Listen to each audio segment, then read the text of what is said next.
પ્રાંતિજ તાલુકામાં સ્થાનિક સ્વરાજ્યમાં ઉમેદવારોના ભાવિ મતપેટીઓમાં સીલ, શાંતિપૂર્ણ માહોલમાં મતદાન પૂર્ણ. સાબરકાંઠા જિલ્લાના પ્રાંતિજ ખાતે જિલ્લા પંચાયતની 4 બેઠકો અને તાલુકા પંચાયતની 19 બેઠકો માટે મતદાન યોજાયું હતું. જેમાં પ્રાંતિજ તાલુકા પંચાયતની કુલ 20 બેઠકોમાંથી પિલુદ્રા બેઠક પરના ભાજપના મહિલા ઉમેદવાર તૃપ્તિબેન મહેશભાઈ પટેલ બિનહરીફ જાહેર થયા હતા.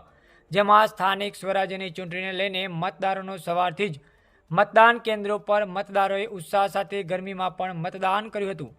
સાંજે મતદાન પૂર્ણ થતાં મતદારો દ્વારા પોતાના મનપસંદ ઉમેદવારોના મત ઈવીએમ મશીનમાં સીલ કરવામાં આવ્યા હતા.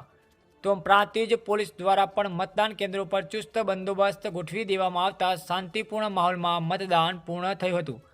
પ્રાંતિજ તાલુકામાં સવારથી જ સાંજે 6 વાગ્યા સુધીમાં અંદાજે 65.5% જેટલું મતદાન યોજાયું હતું.